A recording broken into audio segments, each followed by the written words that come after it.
రాష్ట్ర వ్యాప్తంగా కూడా కరెంటు బిల్లుల విషయం అనేది చాలా వివాదాస్పదంగా మారింది.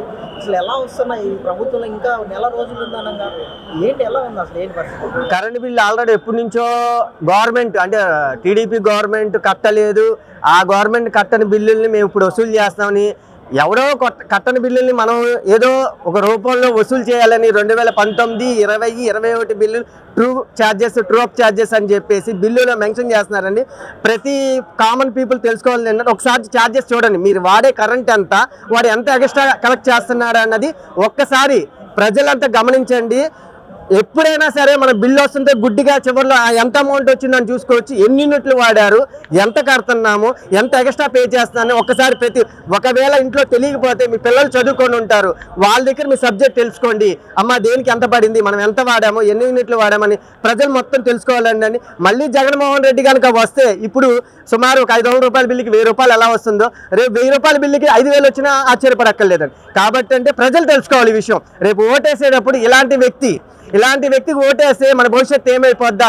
మనం ఇప్పటికే అభివృద్ధి లేని రాష్ట్రం అయిపోయింది, మన రాష్ట్రం రాజధాని లేని రాష్ట్రం అయిపోయింది. ఇలాంటి రాష్ట్రంలో మనకి భవిష్యత్తు కావాలంటే ఒక మంచి నాయకుడిని ఎన్నుకోవాలి. ఆ నాయకుడు ఎన్నుకోవాలంటే ఉమ్మడిగా ప్రజల కోసం మా పవన్ కళ్యాణ్ గారు పొట్టు పెట్టుకుంటే ప్రజల కోసం, ఇది గమనించండి. మీకోసం మేము పొట్టు పెట్టుకున్నారు మా పవన్ కళ్యాణ్ గారు, ప్రజల కోసం, ప్రజల భవిష్యత్తు కోసం, ప్రజల ఆర్థికంగా ఎదగాలి, ప్రజలకి అభివృద్ధి లేదు అన్న ఉద్దేశంతో ఈరోజు టీడీపీతో బీజేపీతో పొత్తు పెట్టుకొని మా పవన్ కళ్యాణ్ గారు ప్రయాణిస్తున్నారు. కాబట్టి ప్రజలంతా గమనించండి, మా స్వార్థం కోసం కాదు, ప్రజల శ్రేయస్సు కోసం పవన్ కళ్యాణ్ గారు పొత్తు పెట్టుకున్నారు. ప్రజలు ఈ విషయాన్ని ముఖ్యంగా గమనించాలని కోరుకుంటున్నాం. అంటే ఈ ఎలక్షన్ లో సర్వేలన్నీ కూడా మాకు అనుకూలంగా ఉన్నాయి. దాదాపు మేము 150 సీట్ల పైన గెలవబోతున్నాం. ఈ కూటమికి 42 నుంచి 48 సీట్లు వస్తాయని చెప్పేసి ఇలాంటి సర్వేలు 100 వస్తాయండి. సర్వేలు 100 వస్తాయి. స్కూల్ ఆఫ్ పాలిటిక్స్ అని మీకు సర్వే వచ్చే ఉంటుంది. ఈరోజు సోషల్ మీడియాలో ఒక్కొక్కడు ఒక్కో సర్వే ఇస్తున్నాడు. ఇప్పుడు మన ప్రశాంత్ కిషోర్ గారు ఏమన్నారు, ఆల్మోస్ట్ టీడీపీ, జనసేన, బీజేపీ కూటమి బాగా వస్తుంది, వాళ్ళకు 40-50 సీట్లు వస్తాయి అన్నారు. ఎవరు సర్వే వాళ్ళు చేస్తారండి. కానీ రేపు ఆంధ్రప్రదేశ్లో ఉమ్మడి ప్రభుత్వం వస్తుంది, భారీ మెజార్టీ వస్తుంది.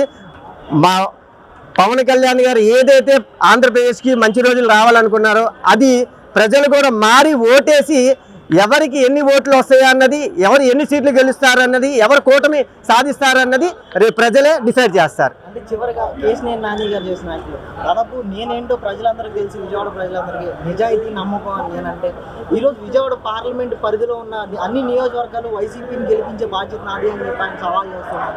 ఏం చెప్తారు?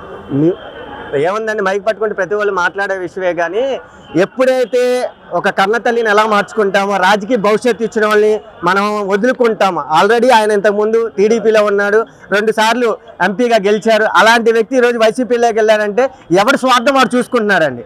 అలాగే మహేష్ గారు అయినా సరే రాజకీయ భవిష్యత్తు ఇచ్చింది పవన్ కళ్యాణ్ గారు, ఈరోజు వైసీపీలోకి వెళ్ళారు.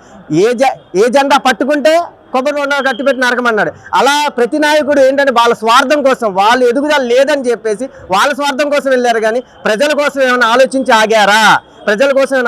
ఆగారా? కాబట్టి నాయకులు అన్నోళ్ళు ఎటు వీలైతే అటు మాట్లాడతారో అది గమనించాల్సిందిగా ప్రజలు కోరుకుంటున్నాను.